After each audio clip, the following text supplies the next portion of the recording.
안녕하십니까. 2020년 6월달 한 달 동안에 용띠분들의 나이별 운세와 하루하루의 일진 중에서 중요한 날 기준으로 살펴보기로 합니다. 띠운세를 보기 위해서 중요한 이 띠별 특성은 본 동영상 하단 본문에 링크로 첨부되어 있고, 또 우측 상단에 이렇게 마우스 올리시면은 직접 접속할 수 있는 링크가 첨부되어 있습니다. 클릭하셔서 확인하시면은 띠운세를 확인하시는데 도움이 될 걸로 봅니다. 자, 이번에는 그 2020년 6월달 한 달 동안에 용띠분들의 6월달 월운세부터 살펴보기로 합니다. 기본적으로 제살이죠. 이 제살 같은 경우에는 수옥살이라고도 합니다. 수옥살이다 보니까 주변과 좀 단절돼 가지고 활동에 다소 좀 제약이 따르는 그런 시기다, 이렇게 보기도 합니다. 주변과 좀 단절되다 보니까 그 어려움을 좀 탈피하려는 노력으로 드러는 꾀돌이 기질이 나타난다, 이렇게 보기도 하고, 정신적인 야망과 포부가 큰 시기다, 이렇게 보기도 합니다. 임기응변에 능하고 지혜와 전략을 활용한 그런 일들이 적성에도 맞고 성과도 나타나는 그런 시기다, 이렇게 보기도 하죠. 이 제살운에서는 새로운 에너지를 축적해 가지고 새로운 일을 하기 위한 그런 전기를 마련하는 그런 시기가 되기도 하겠고요. 지혜가 출중하지만은 관제구슬이 다소 따르기 쉽고 삶의 기복도 조금씩 따르기 쉬우니까 그런 부분은 조금 주의를 해야 된다 볼 수 있습니다. 여자분들이 이 제살운을 맞으면은 남편이 타향살이를 하거나 원거리 출장 쪽으로 해가지고 떨어져 살기 쉬운 그런 시기가 된다, 이렇게 보기도 합니다. 자, 이번에는 그 2020년 6월달 한 달 동안에 용띠분들의 나이별 운세를 살펴보기로 합니다. 9세 69세 되시는 분들, 임진년에 태어나셨고 흑생룡에 해당하십니다. 비견과 정제시니까 형제 자매나 친구 동료 등 가까운 사람들과 사소한 그 마찰도 있을 수 있고, 또 금전적으로 물질적으로 조금씩 고충도 있을 수 있으나 주변 사람들이나 윗사람의 도움도 크고, 남자분들은 아내의 내조도 적극적이라 가지고 상당히 좋은 운기다, 이렇게 볼 수 있습니다. 십승으로만 봤을 때는 상당히 좋은 운세로 보입니다. 자, 12운성으로는 태지에 속합니다. 이 태지 같은 경우에는 막 잉태한 그런 상태라 가지고 작은 영향들이 생기기 시작하는 그런 시기로, 가장 어려운 고비는 막 지난 그런 때라 가지고 가정이나 사업에서 조금씩 서광이 비치기 시작하는 좋은 시기다, 이렇게 보기도 합니다. 모든 일에서 그 꿈과 희망이 깃드는 좋은 시기로, 이렇게 그 재성이 태지에 속하다 보면은 물질적으로 좀 어려운 그런 고비는 좀 풀려나가고 재물이 조금씩 늘기 시작하는 그런 시기다, 이렇게 보기도 합니다. 대단히 좋은 운세로 보시면 되겠죠. 자, 21세 81세 되시는 분들, 경진년에 태어나셨고 백색룡에 해당하십니다. 식신과 정관이시니까 다른 사람들로부터 신용도 얻는 그런 시기라 가지고 주변 사람들이나 윗사람 아니면 선배들의 도움이 큰 시기다, 이렇게 볼 수 있습니다. 금전적으로도 물질적으로도 상당히 여유로운 그런 한 달이 될 수 있고, 직장인 분들은 자신의 보직이 바뀔 수 있는 좋은 기회가 될 수도 있습니다.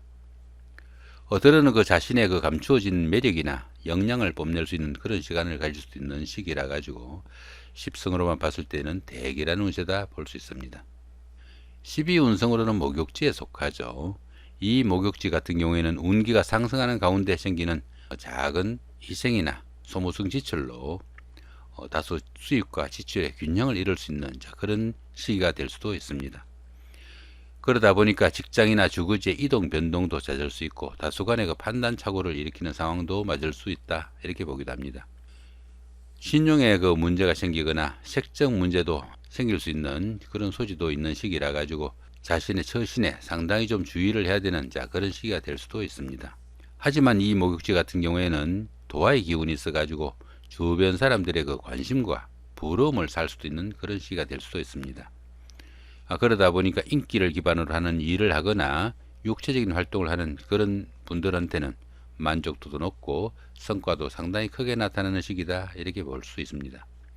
이렇게 그 관성이 목욕지에 속하다 보면은 직업상 그 구설수가 따르기 쉽고, 또 남자분들은 자식이, 여자분들은 남편이 들어 풍류에 빠지는 그런 경우도 있으니까 그 부분은 좀 주의를 해야 된다 볼 수 있습니다.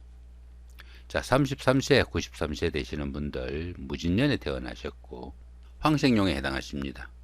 편제와 정인이시니까 가정이나 직장에서 원만하고 적극적인 생활을 할 수 있는 그런 시기가 될 수도 있겠고요. 성공적인 역할이 다소 약속되는 그런 달이라 가지고 어떤 일을 해도 상당히 그 성과가 나타나고 잘 풀려나가는 그런 한 달이 된다 볼 수 있습니다. 남자분들은 아내의 도움이 크고 또 직장에 다니시는 분들은 동료나 주변 분들의 도움이 상당히 큰 시기로 10성으로만 봤을 때는 상당히 좋은 운세다 이렇게 볼 수 있습니다. 12운성으로는 제왕지에 속합니다. 이 제왕지 같은 경우에는 그동안 추진했던 사업이나 하는 일이 결실을 맺어 가지고 자신의 뜻을 마음껏 펼칠 수 있는 좋은 시기다 이렇게 볼 수 있습니다. 최고의 경지를 이르러 가지고 리더로서 자신이 모든 일을 주관해 나갈 수 있는 그런 시기로 경사가 줄을 잇는 좋은 시기이지만은 자신의 그 주장이 너무 강해 가지고 오히려 그 문제가 화를 부르기도 하니까 주변들과 좀 화합하는 노력도 좀 필요한 시기다 이렇게 볼 수 있습니다.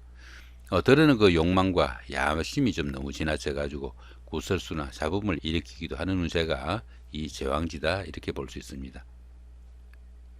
자, 이번에는 그 45세 105세 되시는 분들 병진년에 태어나셨고 적생룡에 해당하십니다. 편관과 급제시니까 지나친 그 어엽심으로 인해 가지고 금전적으로 좀 손실을 볼 수도 있고 또 낭비벽이 좀 생길 수도 있는 그런 운세가 될 수도 있습니다. 그러다 보니까 부부간에는 불화와 불협화음이 생기기 쉽고 예명의 경우에는 이별수도 겪을 수 있으니까 상당히 좀 주의를 해야 되는 그런 운세다 볼 수 있겠네요. 십성으로만 봤을 때는 그닥 좋지 못한 운세다 이렇게 볼 수 있습니다. 천간이 충이 오네요. 이렇게 그죠? 천간충은 어떻습니까? 여기 병화하고 임수가 이렇게 병임충이 됩니다. 이렇게 그 천간이 충이 되는 이런 때는 하는 일마다 스트레스나 부침이 따르는 그런 달이 되기 쉽다 이렇게 보기도 합니다. 그러다 보니까 스스로 좀 자기 자신의 마음을 달랠 수 있는 좀 여유도 좀 가져야 되는 그런 시기가 이렇게 천간이 충이 오는 때다 이렇게 볼 수 있습니다. 12운성은 역시 제왕지에 속하죠.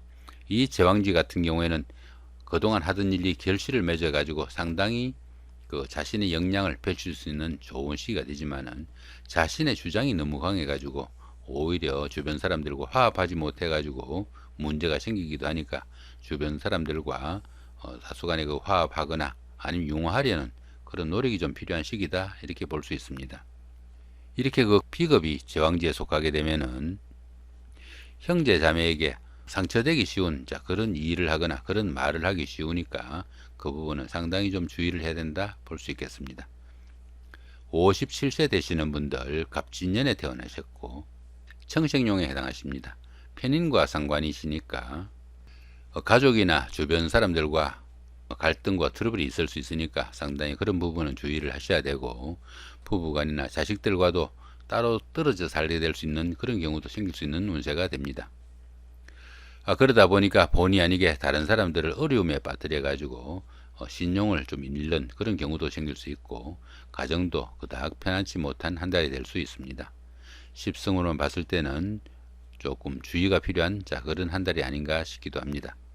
12운성으로는 사지에 속합니다.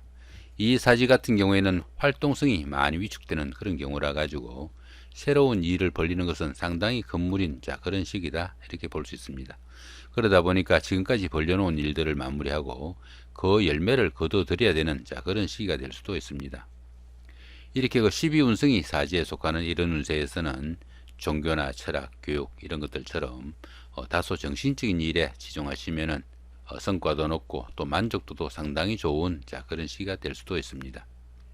이렇게 식상이 사지에 속할 때는 가정에서 의식주의 곤란도 느낄 수 있고 재물적으로도 조금 곤란한 그런 시기가 될 수도 있으니까 조금 신경을 쓰셔야 되는 그런 운세가 될 수 있습니다. 전체적으로 봤을 때는 조금 주의를 해야 되는 운세가 되지 않을까 싶기도 합니다. 이번에는 그 2020년 6월달 한 달 동안의 용띠분들의 하루하루 일진 중에서 중요한 날 기준으로 살펴보기로 합니다. 띠운세를 보시면서 중요한 12신살이나 아니면 그 합충 이런 부분들은 본 동영상 하단 본문에 링크도 첨부되어 있고 우측 상단에 그 마우스 이렇게 올리시면은 직접 바로 클릭할 수 있는 링크도 첨부됩니다. 클릭하셔 가지고 12신살 같은 거 확인하시면은 운세를 보시는데 상당히 좀 도움이 되실 걸로 봅니다. 상단에 여기 보시면은 청색으로 된 이 부분은 운세가 강하면서도 좋은 날이니까 상당히 좀 적극적으로 활동하시면 좋은 날, 이 정도 보시면 될 것 같고요. 붉은색으로 된 이 부분은 운세가 좋지 않으면서도 강하니까 상당히 좀 주의를 해야 되는 날, 그 정도 보시면 될 것 같습니다. 자, 그러면 이번에는 그 운세가 강하면서도 좋은 날부터 살펴보기로 합니다. 자, 26일 장성살의 삼합이고요. 29일 날 육해살의 방합입니다. 여기 대한 설명은 본 동영상 우측 상단에 보시면은 링크가 첨부되어 있습니다. 클릭하셔서 설명 보시면 좋을 것 같습니다. 자, 그 다음에 이번에는 운세가 강하진 않지만 그래도 좋은 날, 어떤 날들이 있는지 살펴보기로 합니다. 자, 2일날 장성살의 삼합이고요. 5일날 육해살의 방합, 11일날 연살의 육합, 14일날 장성살의 삼합, 17일날 육해살의 방합, 23일날 연살의 육합. 자, 이런 날들이 있죠. 자, 여기 대한 설명은 역시 상단 링크 클릭하셔가지고 확인하시면 좋을 것 같습니다. 자, 이번에는 그 운세가 나쁘면서도 강한 날, 한마디로 상당히 좀 주의를 하면 좋은 날, 어떤 날들이 있는지 살펴보기로 합니다. 자, 12일날 월살의 충이고요. 24일날 월살의 충이죠. 이 월살 같은 경우에는 고초살이라고 합니다. 고초살이다 보니까 다소 좀 외로움을 타거나 주변과 좀 단절돼 가지고 홀로 어떤 일을 할 수 있는 그런 일 가운데 충이 있으니까 사건, 사고 아니면 주변과 갈등, 충돌도 있을 수 있으니까 상당히 좀 주의를 해야 되는 그런 날이다, 이렇게 보시면 좋겠죠. 자, 그 다음 이번에는 운세가 강하진 않지만 그래도 좀 주의를 해야 되는 날, 어떤 날들이 있는지 살펴보기로 합니다. 1일날 망신살의 원진, 자, 6일날 화개살의 자영, 13일날 망신살의 원진, 18일날 화개살의 자영, 25일날 망신살의 원진, 30일날 화개살의 자영이 있네요. 자, 이 부분에 대한 설명들은 하단 링크나 아니면 우측 상단에 있는 링크 클릭하셔가지고 확인하시기 바랍니다. 그 다음에 보시면은 3일날 반한살, 그 다음에 4일날 역마살, 자, 9일날 천살, 10일날 지살, 이런 것들처럼 별다른 길흉의 표시가 되어 있지 않은 이런 날들은 평운으로 보시면 됩니다.